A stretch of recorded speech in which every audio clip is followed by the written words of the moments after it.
नमस्कार दोस्तों, मैं बबीता यादव अपने YouTube चैनल पर आप सभी का हार्दिक स्वागत करती हूँ। आज मैं आप सभी के समक्ष एक ऐसा टॉपिक लेकर आई हूँ जो बीएड के पाठ्यक्रम में एक महत्वपूर्ण भूमिका निभाता है। टॉपिक का नाम है contemporary India and education. BEd first year वालों के पाठ्यक्रम में यह एक महत्वपूर्ण टॉपिक है। चलिए समय व्यर्थ किए बिना हम सीधा आते हैं टॉपिक पर। आज का हमारा विषय है समकालीन भारत और शिक्षा। यहाँ आपके मुख्य रूप से 3 टॉपिक रहेंगे।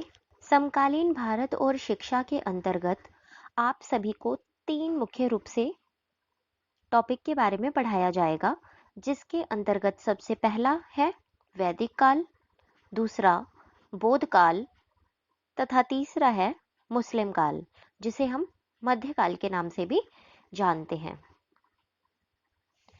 तीनों इंपॉर्टेंट टॉपिक है। एग्जाम में इन तीनों में से कोई एक जरूर पूछा जाता है लॉन्ग क्वेश्चन के रूप में। चलिए देखते हैं। सबसे पहले हम बात करते हैं वैदिक काल की। वैदिक काल जो कि 1 ईसा पूर्व से 600 वर्षों तक का माना जाता है। वैदिक काल के शिक्षा के उद्देश्य व आदर्श के बारे में यदि बात की जाए तो इसके अंतर्गत संस्कृति का संरक्षण करना, संस्कृति का विकास करना, जीविकोपार्जन एवं कला कौशल, नैतिक एवं चारित्रिक विकास करना, ज्ञान का विकास करना तथा सबसे महत्वपूर्ण आध्यात्मिक विकास करना। यानी उस समय में जो बच्चों को शिक्षा दी जाती थी उसमें इन सभी आदर्शों का एक महत्वपूर्ण स्थान रहा करता था। संस्कृति का संरक्षण, कल्चर का विस्तार करने पर बच्चे पर ध्यान दिया जाता था। जीविका उपार्जन के लिए कला कौशल में आप लकड़ी काटना, बर्तन बनाना, रुई बनाना आदि जैसे कौशलों का विकास करना बच्चों के लिए महत्वपूर्ण विषय माना जाता था कि इस शिक्षा के बाद बच्चा अपना जीवन का उपार्जन अच्छे से कर सके। नैतिक एवं चारित्रिक विकास करना, जिसके अंतर्गत बच्चों को नैतिकता के बारे में सिखाया जाता था, जिससे उसका चारित्रिक विकास बहुत अच्छे से विकसित हो सके। जिसके अंतर्गत जैसे छोटे बच्चे हैं उसको हम बचपन में सिखाते हैं सच बोलना चाहिए, बड़ों का आदर करना चाहिए, हमें झूठ नहीं बोलना चाहिए वगैरह वगैरह, एक स्टैंडर्ड के अकॉर्डिंग उनको सिखाया जाता था। आध्यात्मिक विकास में ईश्वर के प्रति विश्वास को बनाए रखने के लिए व बच्चों का सर्वांगीण विकास करने के लिए इन सभी तथ्यों पर महत्वपूर्ण ध्यान दिया जाता था। तो यह थे हमारे शिक्षा के उद्देश्य व आदर्श जो कि वैदिक काल के थे। अब हम वैदिक काल के शिक्षा का पाठ्यक्रम की यदि बात की जाए, उसके करिकुलम की बात की जाए, तो उसके अंतर्गत हमने 2 रूपों को रखा, जिसमें अपरा लौकिक विद्या तथा परा अलौकिक विद्या को शामिल किया गया है। अपरा लौकिक विद्या के अंतर्गत व्याकरण, भाषा, गणित कौशल, राजनीति शास्त्र, भू गर्भ शास्त्र तथा सैन्य शिक्षा का ज्ञान दिया जाता था। यानी आप कह सकते हैं कि भौतिक जगत से जुड़ा हुआ ज्ञान अपरा शिक्षा के अंतर्गत आता था, इसीलिए इसे हम लौकिक शिक्षा भी कहते थे, लौकिक ज्ञान भी कहते थे। इसके बाद आते हैं हम परा यानी अलौकिक विद्या के बारे में।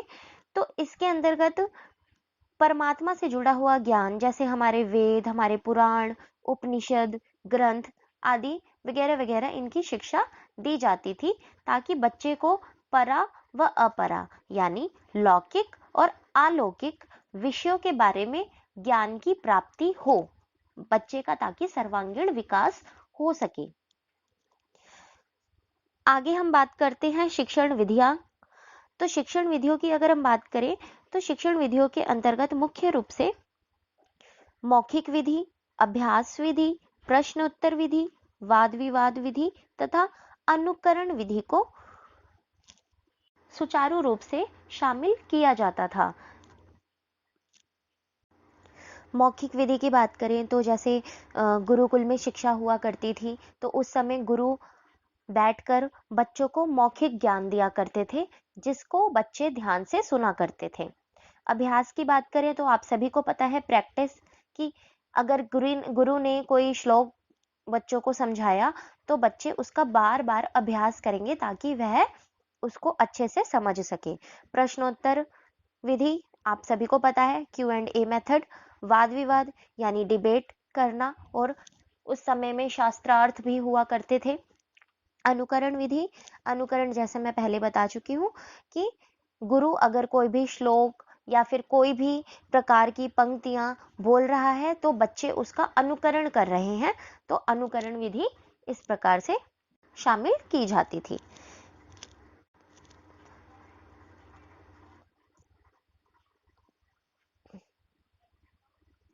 आगे अगर हम बात करें कि शिक्षा की अवधि कितनी हुआ करती थी, तो शिक्षा 12 वर्ष तक अध्ययन हुआ करता था तथा प्रत्येक वेद के लिए 12 वर्ष लगा करते थे। लेकिन ध्यान देने योग्य बात यह है कि गुरुकुल की शिक्षा तो 12 वर्ष तक होती थी, 12 वर्ष तक बच्चे अध्ययन करते थे, लेकिन जिनको आगे हायर स्टडीज में जाना होता था उन विद्यार्थियों के लिए 12-12 वर्ष के टाइम पीरियड होते थे प्रत्येक वेद के लिए।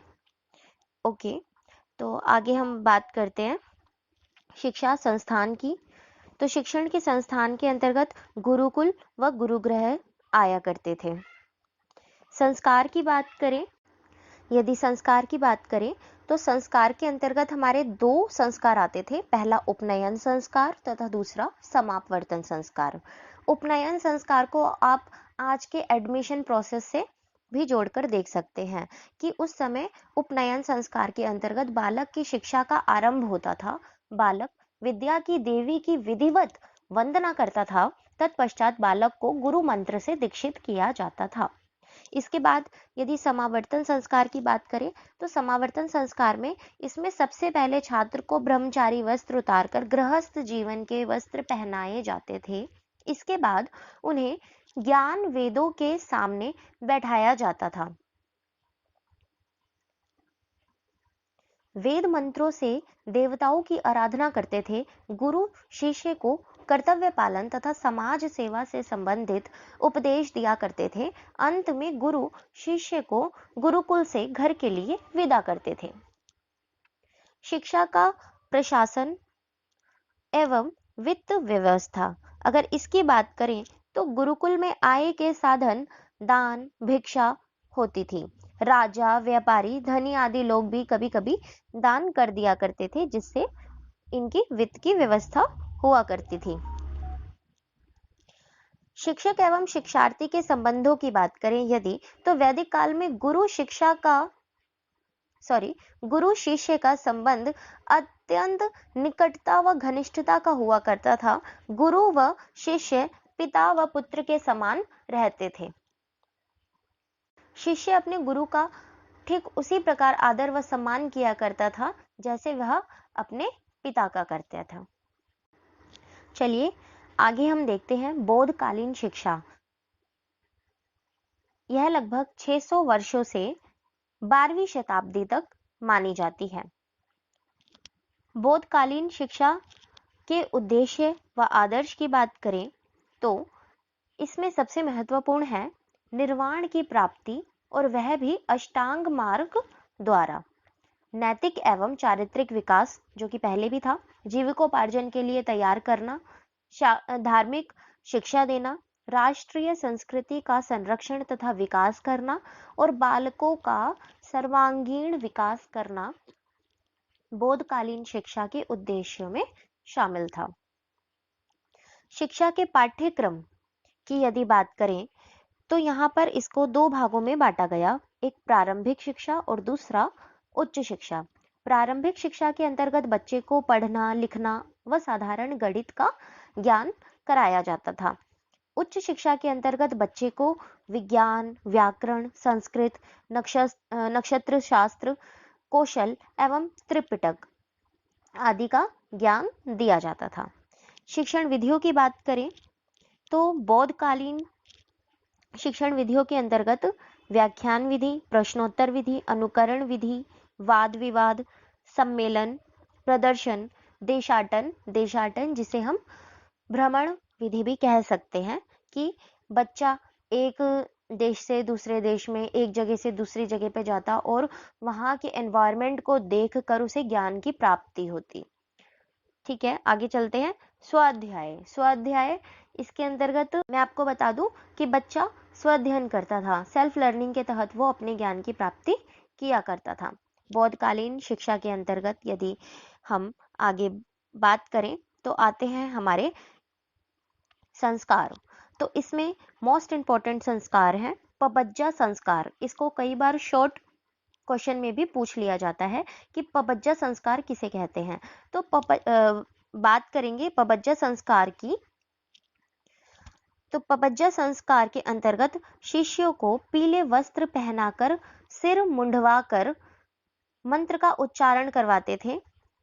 मंत्र है बुद्धम शरणम गच्छामि, धम्म शरणम गच्छामि, संघम शरणम गच्छामि।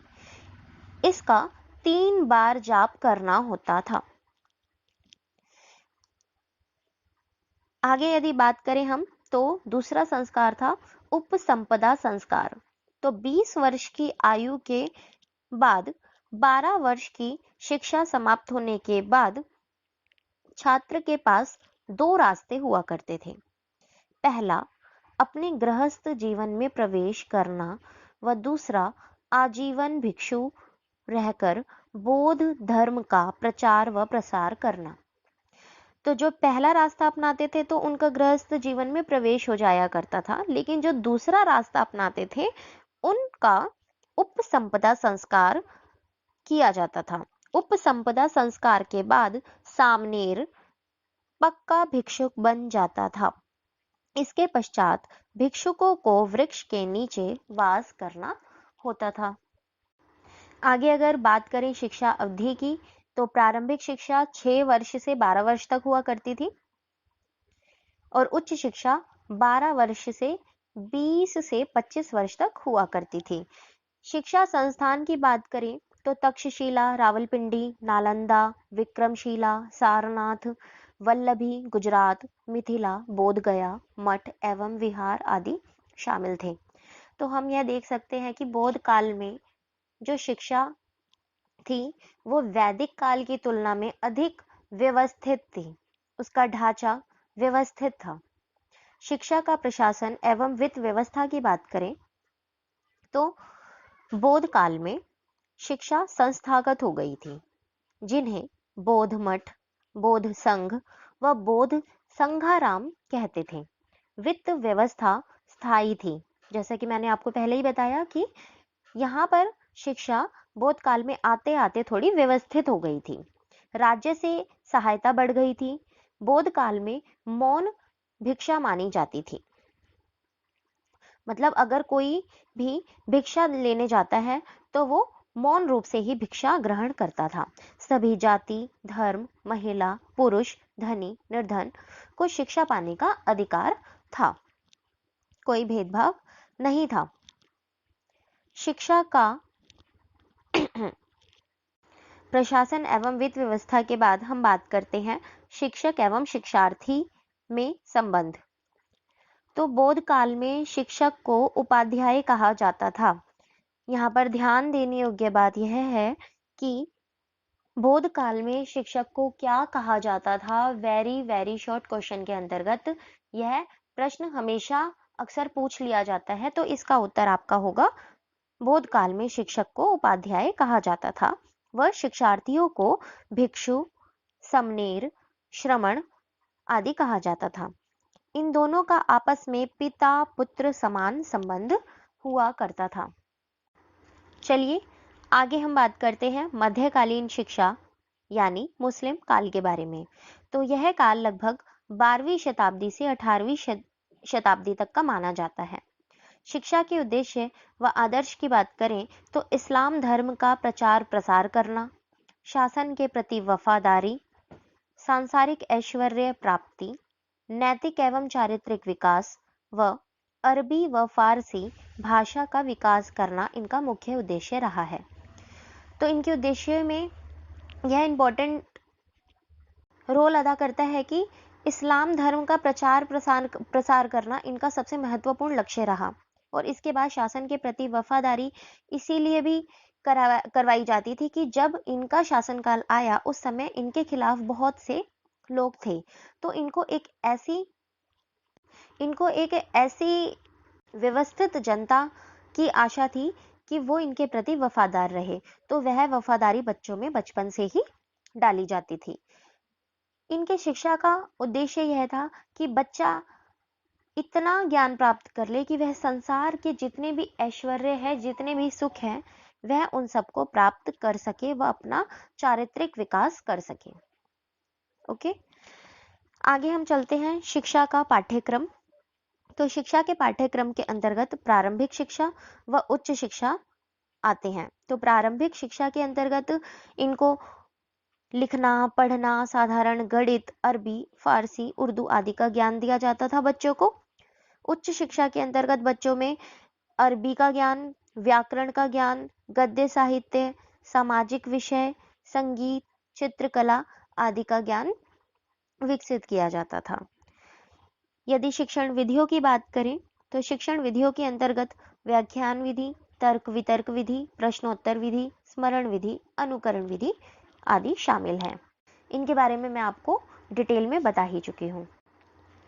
मुस्लिम कालीन शिक्षा की संस्कार की बात करें तो इसके अंतर्गत आते हैं, सबसे महत्वपूर्ण है बिस्मिल्लाह रस्म। बिस्मिल्लाह रस्म के बारे में शॉर्ट नोट में पूछ लिया जाता है, तो आप इसे जरूर पढ़कर जाएं। बिस्मिल्लाह रस्म के अंतर्गत माना जाता है कि यह इनकी शिक्षा का प्रारंभ होता था। यह बिस्मिल्लाह रस्म के द्वारा शिक्षा में कदम रखना माना जाता था।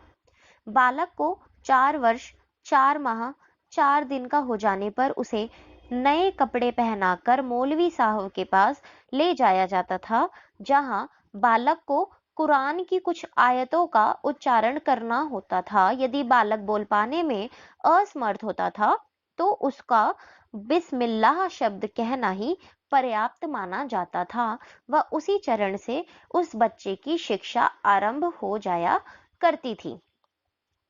Got it? आगे हम देखें शिक्षा अवधि। तो शिक्षा अवधि में एक निश्चित समय था। बालक जब 4 वर्ष 4 महीने और 4 दिन का हो जाया करता था तो उसकी एलिमेंट्री एजुकेशन यानी उसकी प्रारंभिक शिक्षा आरंभ हो जाया करती थी। शिक्षा संस्थान की बात करें तो मदरसे व मकतबे इसके अंतर्गत आते हैं। और यदि बात की जाए शिक्षा का प्रशासन एवं वित्त व्यवस्था की, तो कोई निश्चित व्यवस्था नहीं थी, जिस कारण आर्थिक अभाव में कई बार बहुत से संस्थान बंद भी हो जाया करते थे। तो दोस्तों, यह था हमारा आज का टॉपिक, समकालीन भारत व शिक्षा। इस नोट्स की पीडीएफ को डाउनलोड करने के लिए हमारे टेलीग्राम चैनल को ज्वाइन करें। उसका लिंक आपको नीचे डिस्क्रिप्शन बॉक्स में मिल जाएगा। कम समय में इतने शॉर्ट टर्म में कोई भी आपको पॉइंट टू पॉइंट नोट्स नहीं प्रोवाइड करा पाएगा। मैं आपको एक और बात बताना चाहूँगी, जितने भी मैंने ये नोट्स प्रोवाइड कराए हैं आपको, ये है शॉर्ट टर्म में। अगर इन केस किसी भी क्वेश्चन को लॉन्ग क्वेश्चन के रूप में पूछ लिया जाता है तो आप हर एक पॉइंट को डिस्क्राइब कर दें 2-2, 3-3 लाइन में। तो प्रत्येक काल के, अगर आपको किसी टॉपिक के बारे में कोई जानकारी चाहिए तो आप मुझे कमेंट बॉक्स में बता सकते हैं। तो चलिए, मैं विदा लेती हूँ आपसे। मिलते हैं अगली क्लास में। तब तक के लिए वीडियो को लाइक करें, शेयर करें और सब्सक्राइब करें। धन्यवाद।